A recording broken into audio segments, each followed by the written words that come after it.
Hello, everyone. Welcome to our program Consciousness in Evolution, a project from Reaprendência International, whose objective is to debate essential themes of Conscientiology. As some of you know, Reaprendência is a conscientiocentric institution dedicated to re-education and personal growth. We also bring researchers and instructors to debate with us themes such as self-re-education, parapsychism development, out-of-body experience, bioenergies, multiple lives, and other subjects related to self-evolution. So in today's webinar, our guest is Rodrigo Marchioli from ACIP International. He is going to talk about what is consciousness, what is this concept about people. For me, is a very interesting question, very deep, and that demands a lot of reflections and debate. So, is consciousness a physical object, a psychological element, the mind itself, or a set of its attributes? Conscientiology approach, however, calls and allows for a more radical understanding of consciousness. And that's what we are going to talk about in this webinar. So feel free to send us any questions, okay? And I'm going to introduce our lecturer to you. Welcome, Rodrigo. Hello. Thank you, Eliane. Hello. Good afternoon to all our spectators that are here, giving us their attention. Thank you for the invitation also. It's a pleasure to be here. Very good. Thank you, Rodrigo. And I'm going to read your resume, your mini biography. Rodrigo Marchioli is a lawyer and college professor. He is also a PhD candidate at University of São Paulo School of Law. He is a Conscientiology instructor since 2013 and since then has independently researched the phenomena of cosmo-consciousness, which he believes he has experienced. He is author of courses, lectures, and articles on the subject, having published and contributed in particular to Consciência magazine and the Encyclopedia of Conscientiology. Very good. So, welcome, Rodrigo. I will add the transparencies here or the PowerPoint, and you can start at any time. Okay. Thank you, Eliane, once again. It's a real pleasure to be here and to have the opportunity to talk about this topic, which is very important to me because, as you said in my CV or my bio, I study cosmo consciousness, and this experience shows us or give us a glimpse of what consciousness is. So this is a very important topic to me, and have this deep connection with cosmo consciousness. I will talk a little bit about cosmo consciousness in the end, and I will have the opportunity to relate the two matters here. And I think my presentation is not on the screen. Okay, let's go. Let's just a second. Okay, no problem. Here it is. Yes. Go ahead.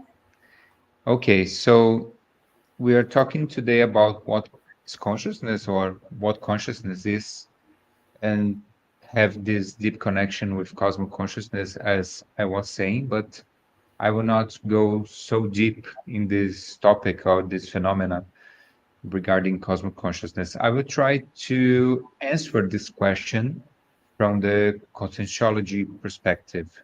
So without further ado, I will move on, because there are a lot of things that we can talk about this topic today. So I don't have much time to spend here. I just have 1 hour, and now it's 3:06 p.m. and I have to hurry up a little bit. So first of all, I think it's very important to also say and express something about the principle of this belief because uh, it's a very complex subject that we are having here, and it's very important to move from this principle of disbelief. You should not believe what I am saying here. Don't believe in anything, not even what you hear in this webinar. You should experiment. Try to experiment what I am telling you about consciousness is. Have your own experience about that, and then we can. I think we have more instruments to talk a little bit better about consciousness. So very important to highlight this principle here. So uh, having this in view, I will pass my presentation through this six topics, main topics here, which uh, the first one is the theoretical overview, because we have many theories that try to explain what consciousness is, and I will try to include conscientiology approach in this theoretical overview because I am saying in this overview that there are 19 theories, but from like we consider conventional science, let's say like this, or conventional philosophy, and I will try to include the conscientiological point of view in this 19 theoretical approach that we face in the, as we say, in conventional science. So the second topic is the conscientiological approach. The third one is the definitions of consciousness that in conscientiology we can find, mainly from the proposer of conscientiology, which is Professor Valdo Vieira.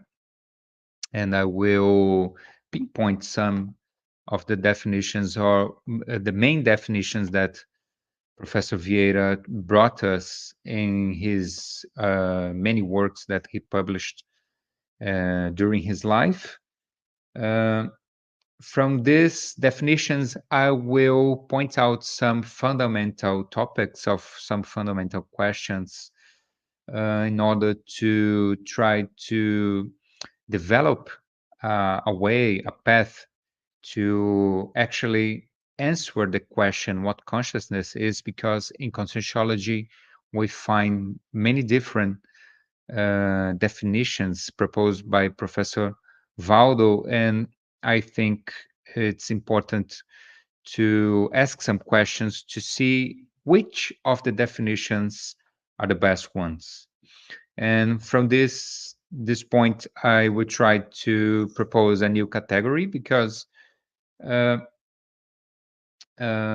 these main definitions that we find in conscientiology, they do not fit in this theoretical overview and do not fit in the conventional approach about consciousness. So I think we need a new category to explain what consciousness is from the conscientiological perspective. And uh, to end my presentation, I will ask also some questions to do some reflections about the theme. So yeah, this theoretical overview is based on this booklet from the last Congress that was held in Italy, 2023, this year in May, and I had the opportunity to participate with a poster presentation in this event. And after the event, it was published this booklet that the image of of the booklet is here.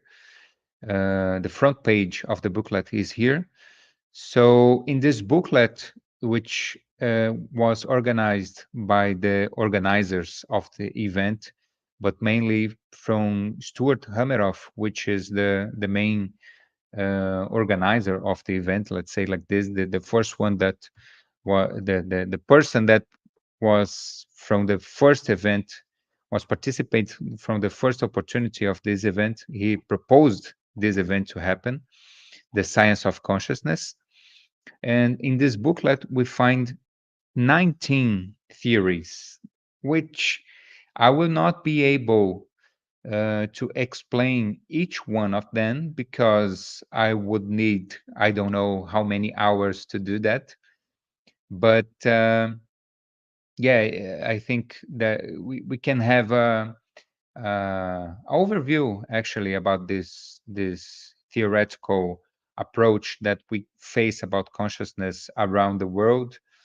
And I will not be able to explain because I don't have time to do it. But it would be really good to see each of these theoretical approaches that try to explain what consciousness is. But considering that I do not have time to explain each one of them, I summarized the 19 approaches or theories that we encounter uh, around the world with many theoretical researchers and philosophers and experimental researchers also in conventional science. I tried to summarize then the 19 in 3 lines, uh, which will try to explain what consciousness is, or in what, let's say, what paradigm consciousness can be explained.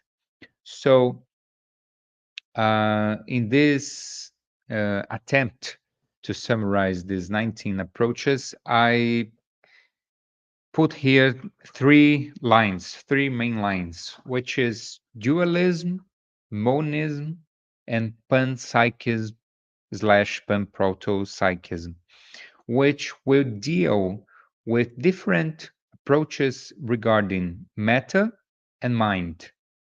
So, in dualism, uh, the traditional dualism, which is the Cartesian dualism, will say that there are 2 instances of reality, which uh, one is the physical reality, which is the matter reality, and the other one is the reality of the mind.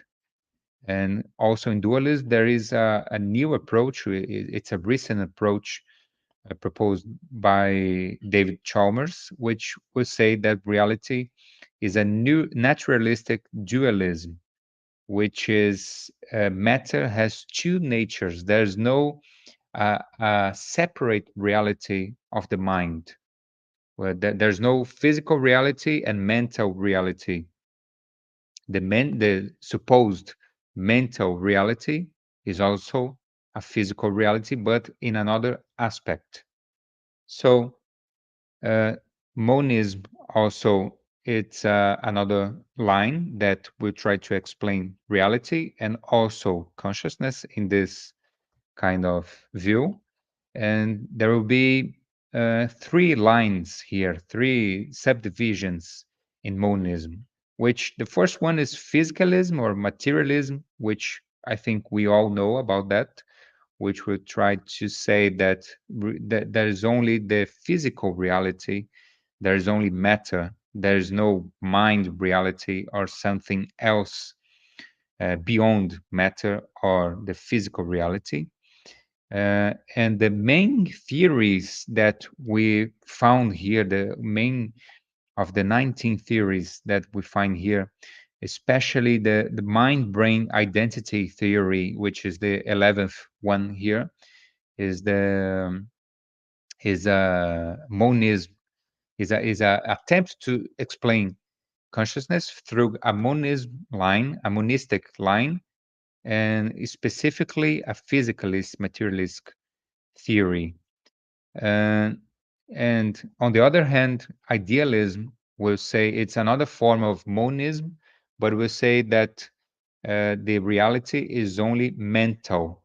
There is actually no physical reality. There's only ideas or the mind, the reality of the mind. There's no physical reality. There is the dual aspect theory, which will try to say that there is only the physical reality, but it expresses itself in two aspects of the same nature. So uh, it's another approach. It's a monistic way, but a different approach. And the neutral monism, which will say, I think that the neutral monism is the more interesting for us, because it will say the ultimate reality is not matter nor mind. It's something neutral, something different. And I think there is some potential here to develop some approach or some interaction between the conscientiology approach, but I'll not do that because we will not have time to do it. And just to finish here, Eliane, I don't know if we have questions, but the panpsychism or panprotopsychism, which is uh, a subdivision of the panpsychism, will say that everything is both mental and physical. There's these two realities that are intertwined between themselves. So I will not go deep anymore in that, but I think we have questions, Eliane. No, it's my question because Yes, I was reading here the your PowerPoint, and I thought about that. The neutral monism is more near. It looks like to be nearer of the conception of consciousness according to conscientiology, because yes, consciousness is not matter, is something else. yes, Because as we know in conscientiology, there is only matter, and that is energy, and the consciousness, yes. something different. So it looks like the neutral monism. Okay. Yes, yes, yes. This is the one that have more potential, because the main argument that neutral monism utilizes to defend its proposal, it's because how do you explain the interaction between matter and mind if it does not have a neutral substance between them? This is an argument to try to explain how mind or consciousness interacts with matter and the physical reality. They try to explain this interaction by saying that there is a neutral reality between them that connects both of them. Both. Mm-hmm. Very Yes. good. Yes, So it's a very philosophical question and matter to discuss, but I think it's worth trying to understand these views, because they, in a way, we are going to propose a a different view, totally different from yes, this 19. yes, it's important to know, because the first point we would like to know is conscientiology one of them? Does conscientiology fits, or its framework can fit in one of them? And I don't think so. I think conscientiology is something different. Very And good. because conscientiology proposes that consciousness is not something organic or physical or something psychological or something psycho-organic, which is the interaction between these two elements. I think conscientiology, and now this is my point of view here. I think conscientiology proposes that consciousness is something totally different from the organic or physical or the psychological reality. It's something beyond that. So it does not fit quite properly in any of these lines or these theories. And I think we should question ourselves in what perspective can we understand consciousness from the conscientiological perspective. So this is the question here, and then we'll try to answer this question. and in the next slides. So, amid these 19 theories, want to include one more because, as we already said, conscientiology does not, or apparently does not fit in anyone. And so there would be a 20th theory here, and we will try to explain why the conscientiological theory is new, is different, does not cannot be confounded with this or confused with these 19 theories, and this will lead us to a different definition about consciousness. I think this is the main point here. The most important point here is that when we realize that conscientiology does not fit in any of these 19 theories or these 3 lines, as I summarized the 19 theories, that will lead us to a different definition of consciousness. This is the main point here, and I will try to explain that, why this is totally new, and what is the conclusion that we bring from this new perspective that conscientiology tried to propose to us. So, what is totally different from the conscientiological perspective is that conscientiology is an attempt to explain what consciousness is based on the study of personal experiences of power phenomena, mainly out of body experience, also known as conscious projections or lucid projections. So, any of these theories consider this self experiment of out of body experience or conscious projection. So, when we consider this experience as something real, as something that actually happens to us or can happen to us at some point of our life, it changes completely the perspective that we have about ourselves. And considering that we consider ourselves as consciousness, uh, it makes everything different because when we consider that we are not our physical body and we are not our mind or something psychological from our mind or from the structure of our mind, it changes completely from the other perspectives or the other theories that we said.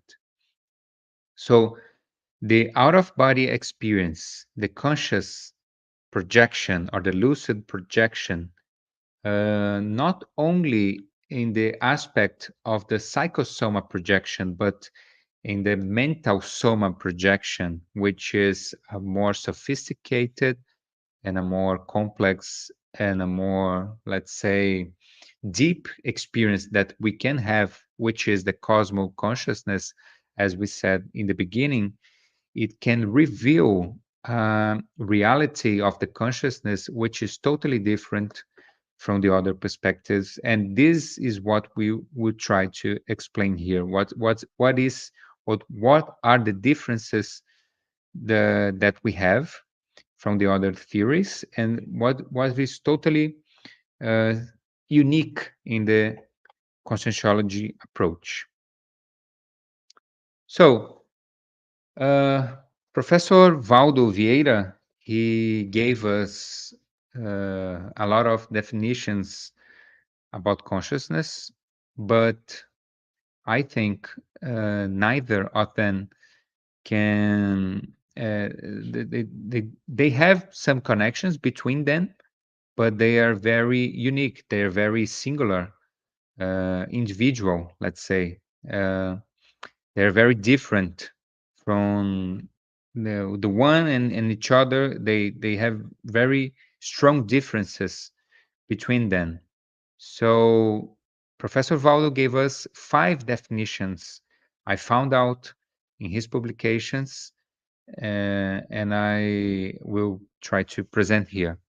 So these five definitions, they will say that the first one, that consciousness is equal to our memory or to our hollow memory.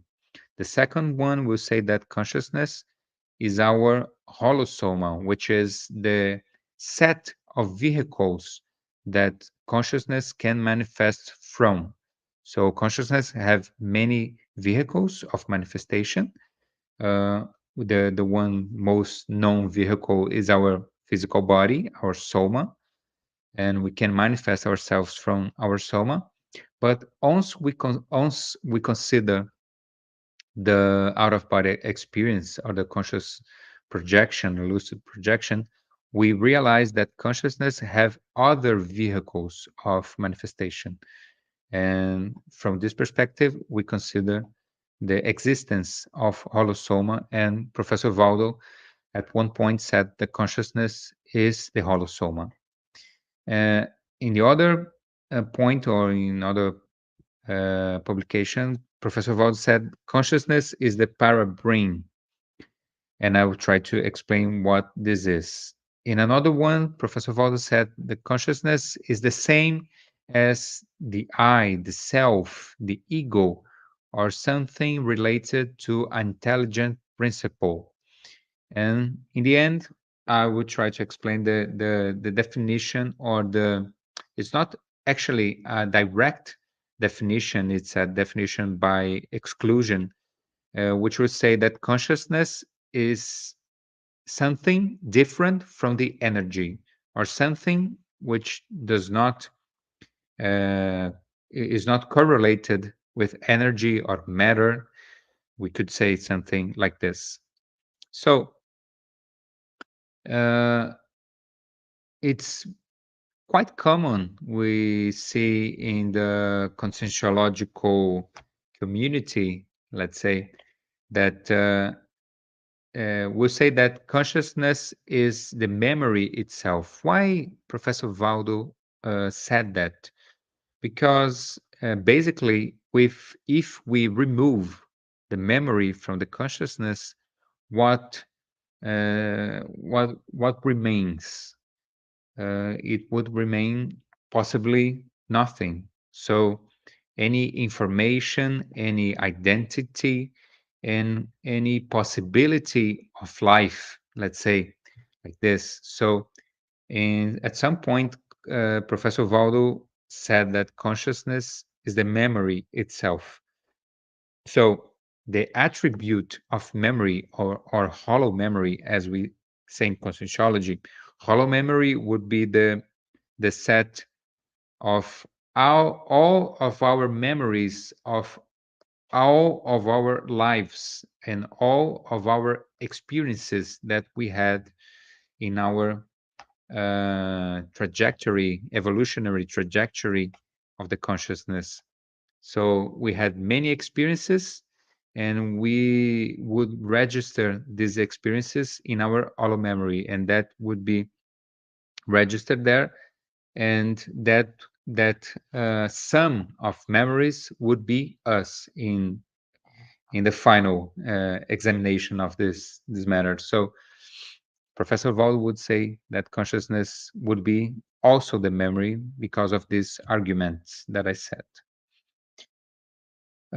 In the other, in another point, Professor Wald would say that conscientiology is the science that studies the entire consciousness with all its bodies, existences, experiences, times, and places of life in an integral, projective, and self conscious approach in relation to the various existential dimensions.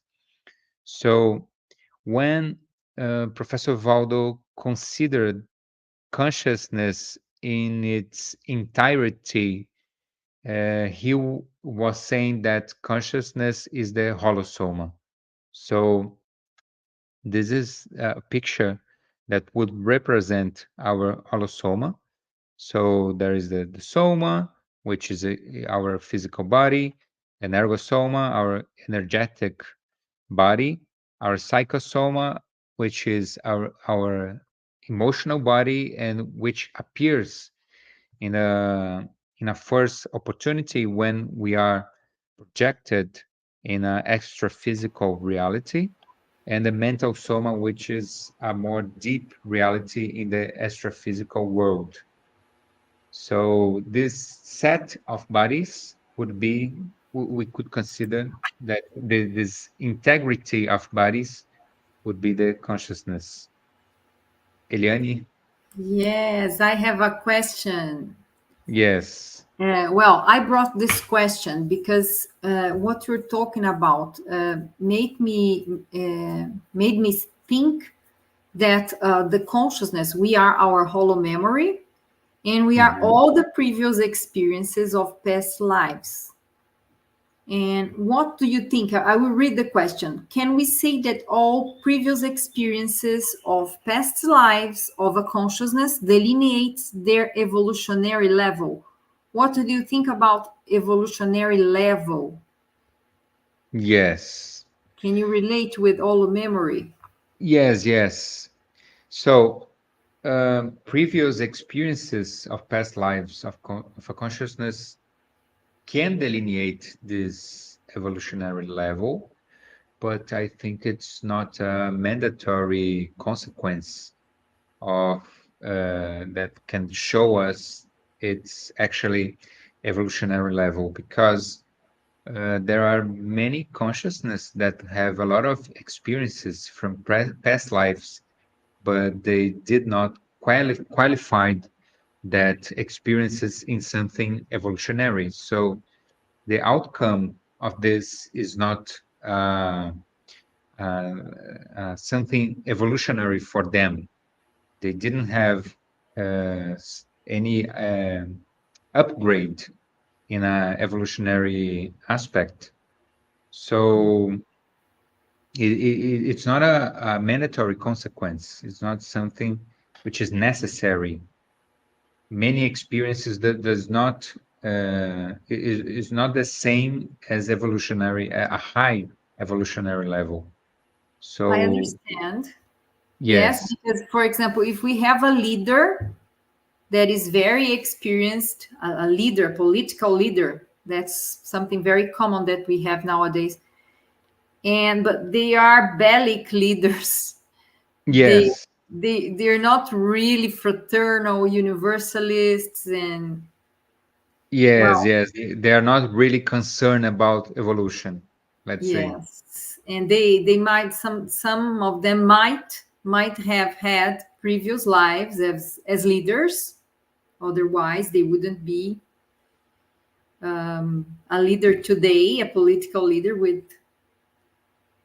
all known all over the world. That's also a hypothesis. I'm just thinking about everything, Yes, all these possibilities, because this is something that fits very much in Conscientiology's approach, that we are what we have lived in previous lives, what we have experienced, although we have our free will to do whatever we want yes, and to have qualified intention or not, yes, although yes. it all But depends on the consciousness. yeah, but uh, coming back to the attempts to define what consciousness is, and taking this line that you said, you already said now, I would try to um, refuse the proposal that consciousness is the hollow memory, because yes, definitely the memory is very important, is a very important aspect of consciousness, but I think consciousness is more than that, because obviously if we remove the memories of the consciousness will not have, let's say, the instruments or the tools to express itself.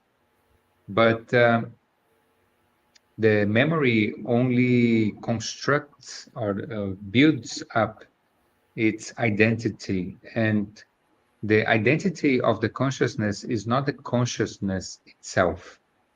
So I would say that consciousness is not its hollow memory, as it's not also its hollow soma, because the means of manifestation of the consciousness does not mean that consciousness is that way that consciousness manifests itself. So identity and means of manifestation does not cannot be confused with the consciousness itself. So Okay. it's very important aspects in terms of evolution of the consciousness, as you questioned me, but it's not a fundamental aspect of the characterization of consciousness. Okay? Okay, very good. Let's move. I know you have some very interesting slides Yes. to show us. Okay, thank you. So there is another approach by Professor Valdo, which would say that consciousness is our parabrain.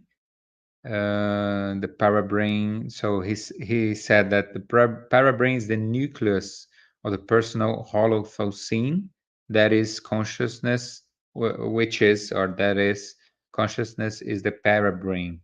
So the nucleus of our personal holocene, I could say in another words, that is the synthesis of our emotions, thoughts, and energies. So our most deep reality of of the set of our emotions, thoughts, and energies would would reside in the parabrain, and that would be us. That would be the consciousness. So this is the proposal, and this was actually one of the last approaches of Professor Valdo, which he published in the Lexicon of Orthopedsatas. And the page is here. It was in 2014, and I think that there are a lot of space, a lot of field to discussion about this, because this is a very interesting definition that he gave us. So the other one, I think it's very common and a very well-known definition of consciousness that he also said, which is the consciousness is me, is you. It's also everyone in human life, near or far, and all self-conscious conscious beings in dimensions beyond human life. Consciousness is our greatest reality, or us, that are more than energy and matter. So if I'm not mistaken, this definition could be founded in the book Our Evolution, uh, also from Professor Valdo. And yeah, I think there is not much to say here, because this is very self-evident what he's trying to say. But I think we could relate consciousness with the self-conscious experience, the experience of seeing yourself, or the self-research process, let's say. And I think this picture in the presentation tries to resemble this, what this definition tries to bring to us. So the last one, I think this is the one which I like the most, which consciousness is different from energy. This is the one that I think that have most potential to explain what consciousness is, and it does not try to explain consciousness directly. It tries to explain consciousness by what consciousness is not. So consciousness is not the energy. Consciousness is something else. So The cosmos is made up of two fundamental realities, consciousness and energy, or in other words, thought scene and nature.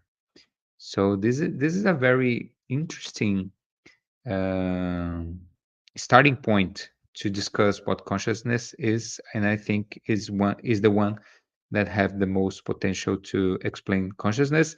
And I will try to explain that from the next slides. So I think there are two problematic conclusions that we can take from the presentation that I just did. The first one is that conscientiology lacks a precise definition regarding consciousness because we have actually five definitions, but it does not say actually what consciousness is. It's saying some kind of attribute of consciousness like memory or hollow memory or the parabrain, which would be a structure from which consciousness manifests itself. Also the holosoma definition, because consciousness is not actually its vehicles, it's something else that is behind the vehicles, or it's behind the parabrain or the memory, or the I, the identity, which would be the fourth definition that I said before. I think consciousness is something beyond that. It's not actually that things. Consciousness uses the memory, the holosoma, its identity, um, and all the other structures as parabrain to manifest itself. But it's not that in itself, it's something else. And obviously, consciousness or conscientiology does not fit in any of the theoretical framework of the 19 theories mentioned. So I think a new perspective is needed here. So in order to do that, I think we should ask some questions. And if you have any questions, please make them because our time is Well, almost finishing. Rodrigo, I Yes. have a question. That is my question, because you were talking about those theories and what the consciousness isn't, right? You were Yes. saying Yes. consciousness is not the holosoma, is not the parabrain, is not the holo memory. But how about our thoughts and ideas? Because if we consider the evolutionary scale of Mm-hmm. the consciousness proposed by Conscientiology, when we are a free consciousness, we will Yes. manifest ourselves by our ideas, by our who we are, our energies that are brought by our ideas. I know that the Mm-hmm. free consciousness for me doesn't seem one person, but it's something united, as if it was a permanent um, experience of cosmovision. It's something united with the cosmos. That's Mm-hmm.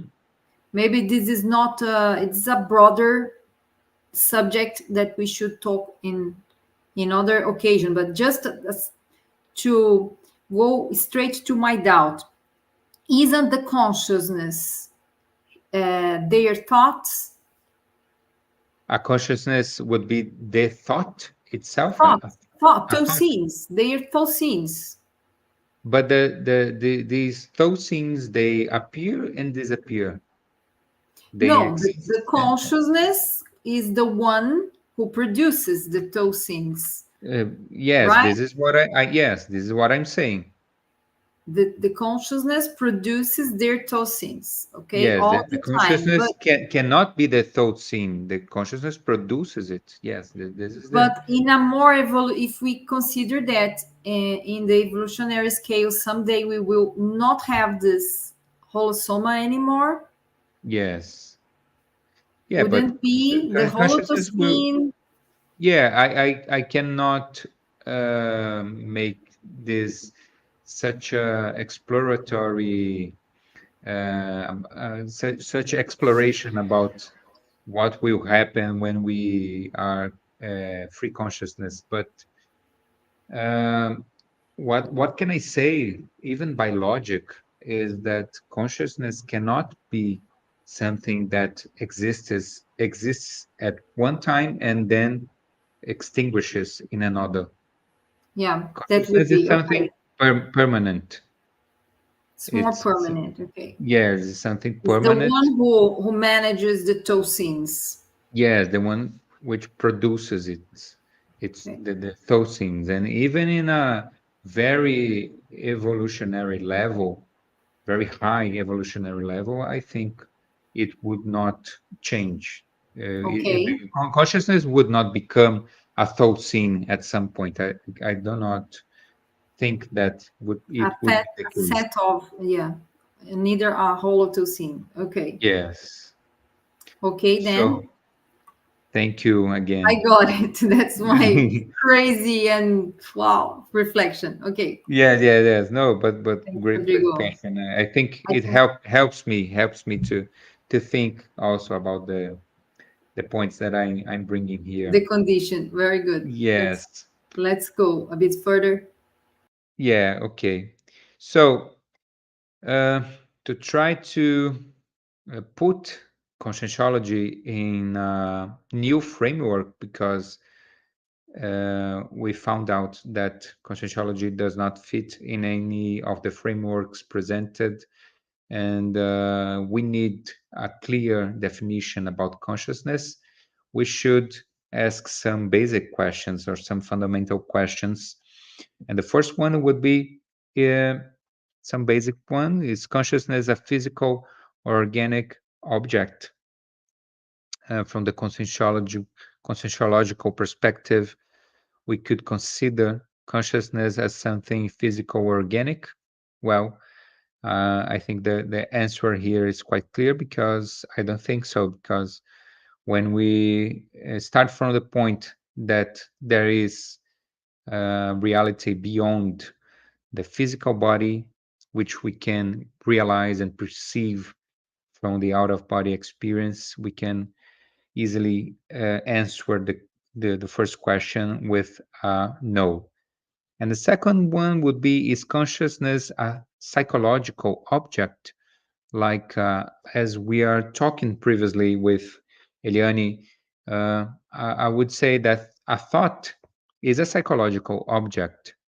But there are many others that we would say, like, I could say, like, a memory is a psychological object. um, an object perceived, which is para-percept, or a percept, is also a psychological object. Imago, which is an object that comes from our imagination, is also a psychological object. So consciousness is not any of these things that I said. Is not a product of the imagination, of perception, of the memory, any of that. And also, kind of obviously, consciousness is not the mind, not the mind, because consciousness is not what processes all these things, is not the structure that processes all these psychological aspects and objects. Consciousness is something which is beyond that. So I will not have the time to go a little more deeper into these questions, but I have, let's say, sub questions of these main questions that I ask here, in order to try to make things easier. But I'll not have the time to actually go deeper in them. But yes, Eliane. Rodrigo, we can go a little bit further after. In 10 minutes, we would be Yes. doing 1 hour of live, having 1 hour of live. But look, we can go 1 hour and 10. It's up to you, Okay. because I think it's this is the cherry of the cake, this final conclusions Yes. that you have. I know that they are great conclusions and very important for us to think about the consciousness, conscientiology, that is the science who studies consciousnesses. Yes. Okay, so you Okay. can go a bit further. Okay. Thank you. So, the first question, the first fundamental question, I think it's easier to answer because from the out of body experience, it's very easy to answer it because consciousness is not the brain. The first sub question that I ask here is consciousness the brain? We conclude in conscientiology that no, it's not the brain because we can manifest ourselves beyond our physical body. So consciousness can be grasped from the physical or material world. No, also no. It's something material, objective, or extensive, which is we can measure consciousness. Or consciousness have X centimeters or X weight. We cannot measure consciousness. It's not something extensive. It's impossible to measure consciousness. Consciousness is not measured in a physical way. What I'm trying to say here.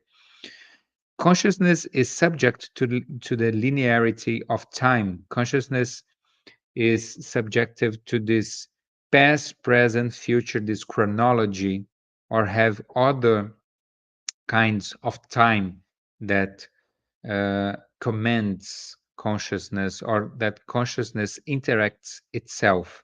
We know that consciousness have also other kinds of transits through time, not only from past to future, but consciousness can go to a deep past. We can have retrocognitions, we can have deja vus, we can access our all memories. So consciousness can go to the past, a very deep past. So consciousness is not only subject to this chronology from the past to the future, this line of time that goes from the past to the future. Consciousness can access a deep, deep past from its hollow memory. Yes, Eliane. Rodrigo, I think this part is that you mentioned. Just I think it's in my opinion, consciousness can access a deep past, Yes, right? yes. Not go to a deep past. It doesn't No, no, not. But it move can, properly, yeah, but not move. access Yes, to the because hollow not. memory, just to make Yes, sure. because yes, you said a key word, very important key word, because consciousness or the time that's subject to consciousness is not dependent to movement. It's something different because the this chronology is dependent of movement, and consciousness can travel through time without moving. This is what I'm saying. Do you understand this difference? No, not so much, because as far as we are not time travelers. Consciousness doesn't Actually, we are, but without moving. we Uh, without moving the consciousness, moving but physically. accessing all the memory. Yes, but it's a kind of time travel.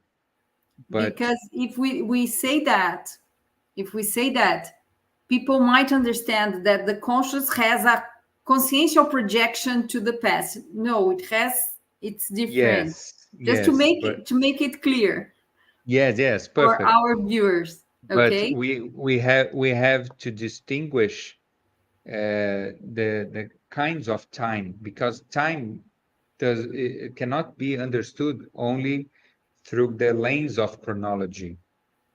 time cannot be understood only dependent from the movement. Time must be understood through other perspectives. I will give you an example, like synchronicity is not dependent of movement. It's something that happens simultaneously, and it's a different approach to understand time, and it's not dependent of movement.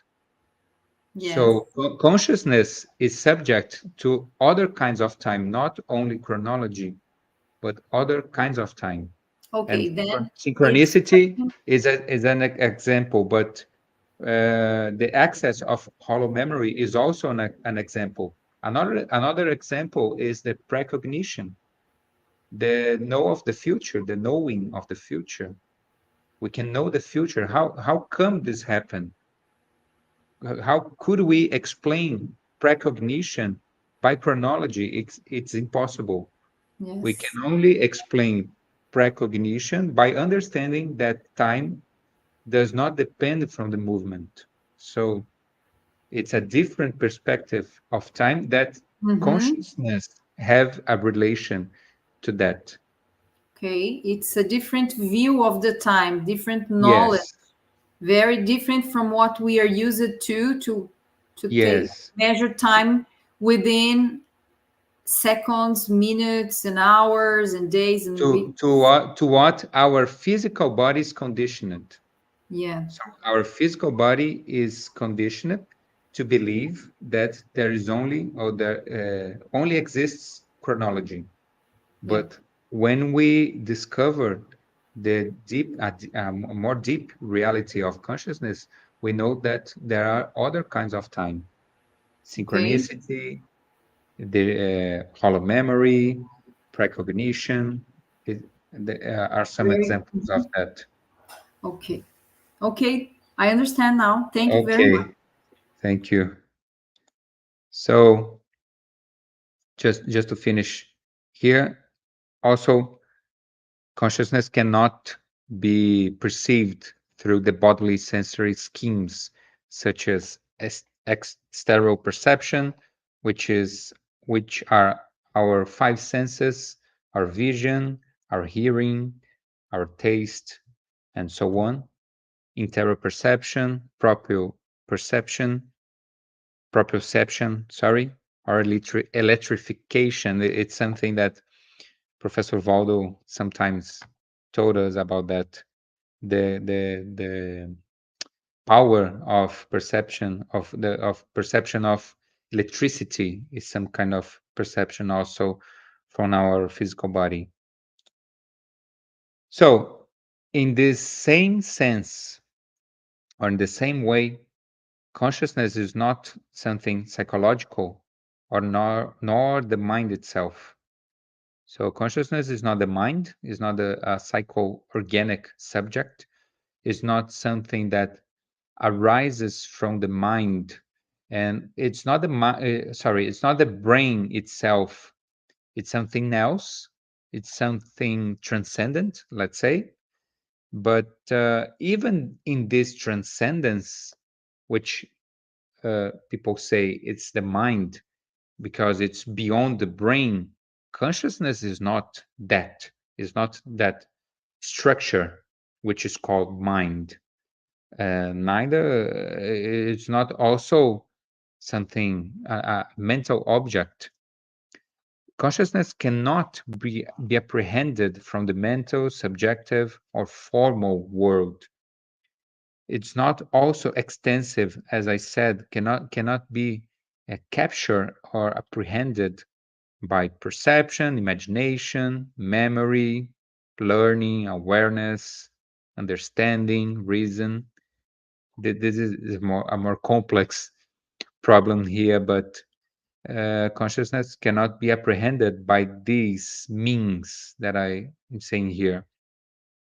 And consciousness is not subject to the psychological time, which would be called chronemics.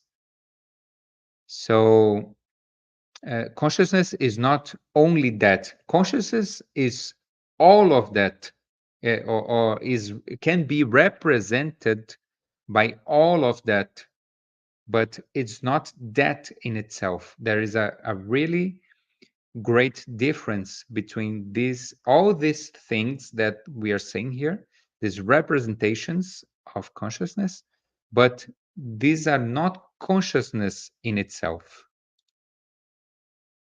So any of these approaches seem sufficient to define consciousness according to the conscientiological perspective, but specifically from a cosmo consciousness perspective, which is also conscientiological, which is also in the framework of conscientiological perspective, because it does not refer to the consciousness itself, but rather its attributes. They refer to other terms and concepts that lack appropriate definition, like intelligent principle, self, ego, I, you, I don't. We don't know actually what this means. And they approach consciousness for what it's not and not for what it actually is.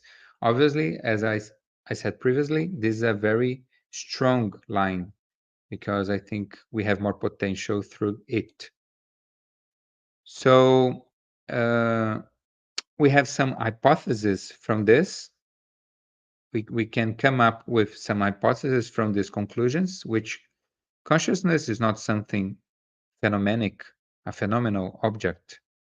Consciousness cannot be observed because the observer and the observed can never be the same thing. As I said before, as me and Eliane were talking before the presentation, I asked her, try to see your eye. Can you see your eye? Try to see your eye without a mirror, obviously, but try to see your eye. Can you see your eye? It's impossible because you cannot be the observer and the observed at the same time. And there is no mirror to see the consciousness. What would be the mirror, the astrophysical mirror to see the consciousness? There's not. Yes, Eliane. Yeah. We can see our eye if we put in a mirror, if we have a mirror. Okay. Yes. We can see the physical eye. Yes. We can. But I do agree when you say that the consciousness itself, we can't see it. We can't measure. We can't put in a test tube or take a picture of the consciousness, only the consciousness without the holosoma, Yes. right? Yes. But when you say this number two, consciousness is not observable because the observer and the observed can never be the same thing.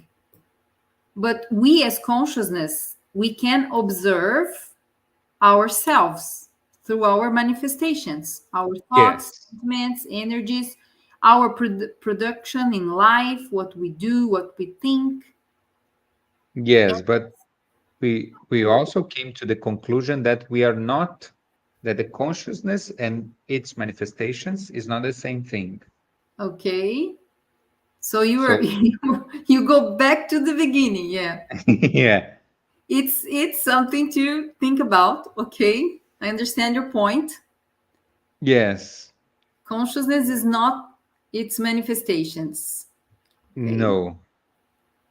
It's something different. Okay, let's go Okay. ahead. Let's go ahead. Okay. So consciousness in theory cannot be apprehended nor conceptualized because there is no form.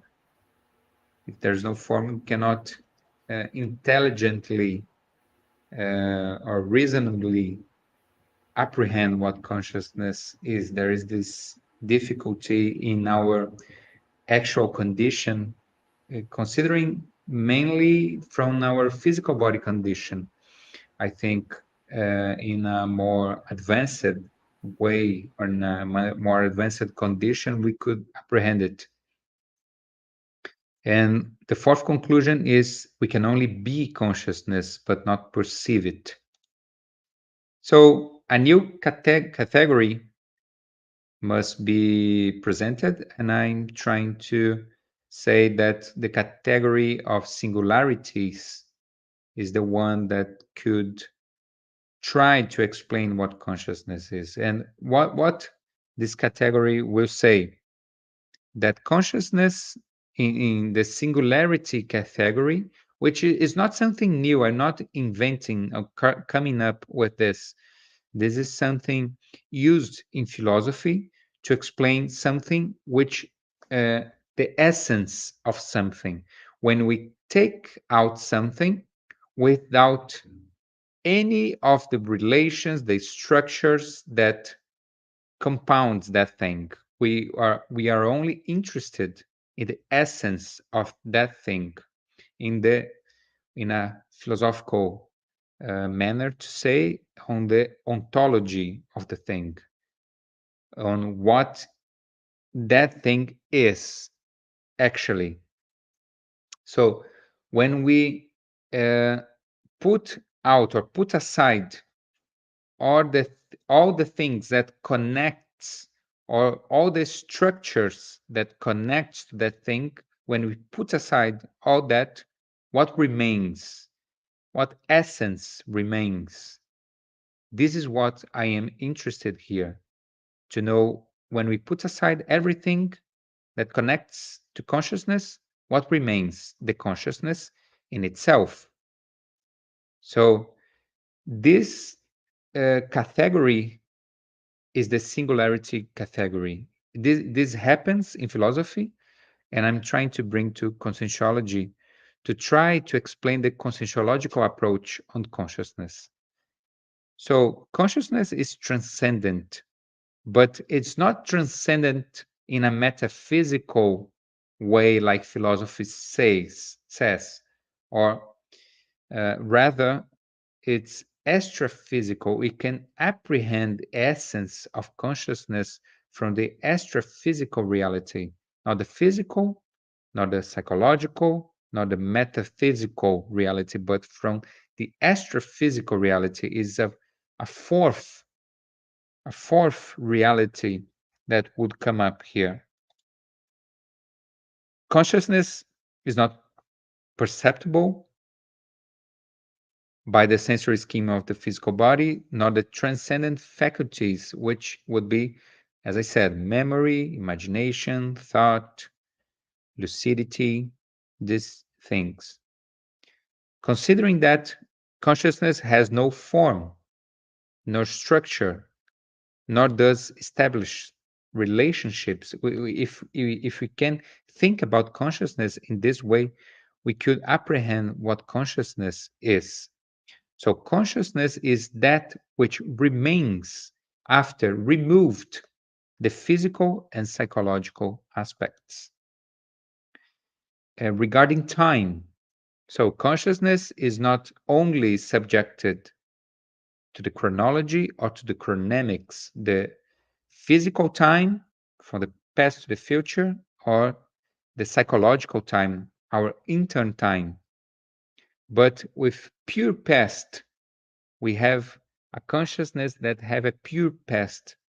We have an infinite hollow memory, a pure present, because consciousness does not perishes in any sense. So it does not alters itself in any way. So is always present. Something which is not always present have some alteration in some sense. And it's pure future also, because consciousness is subjected to a constant or an infinite future, let's say, has an infinite potential to manifest in the future. And to conclude, consciousness is not something extensive that can be measured, but something intensive, being much more associated with a force that animates and vitalizes bodies, which would be somas, psychosoma, parabrain, and so on, the memory, the hollow memory, and so on. So for this reason, consciousness would be the pre-individual form or that which generates organic individuality and psychological subject. So the interesting thing about the conscientiological approach is the possibility to experiment in a closer way these singular aspects of consciousness, because conscientiology gives us the tools to experience the cosmic consciousness, which would bring us near to this reality. So just to end here, what's your conception of consciousness? Which categories do you consider to explain consciousness? And what personal experience do you consider fundamental to define consciousness? I think this third question would be the most important here. So the references. And thank you. If you have any question, you can send me to this email. Okay, so we have a question here. So I'm gonna ask Ana Marcia Yogan to send you through your email, okay? Okay. So, Rodrigo, thank you very much for your participation. It was great to think about consciousness here today. It's deep reflections, great reflections. And we have to study more about it. And I hope we can discuss that, mainly the part related to time and chronology. That is something Yes. very philosophical, very different to what we are used to. Then it needs more reflections. Yes. And I would like to let everyone knows here, just a second, about our next lives. Okay. I will let you know that in the next December the 3rd, Sunday, we will have a webinar together with Pre-IC Isaac, and we will present a photo lecture about our itinerance in Europe. I'm not sure how it's going to be, but we will not have the consciousness in evolution lecture on the 3rd of December, because we will all be together with Isaac for this photo lecture. Then I invite you all to participate on December 3rd. I will let you know. I will send you links through the Isaac group, because it's going to be very interesting to know what we experienced there in Europe. And our next live of the Consciousness in Evolution will be on December 17 with instructor Antonio Pitaguari. And he's going to talk about self-conscientiality and self-awareness. That is something very much, I suppose, related to this webinar of today, because we talked about consciousness, and then we are going to talk about two very important attributes of the consciousness, that is self-conscientiality and self-awareness. So don't miss it. Okay? So once again, thanks everyone for your participation, and thank you very much, Rodrigo. Hope to see you soon with us. Thank you. It was a pleasure. Bye bye, everyone.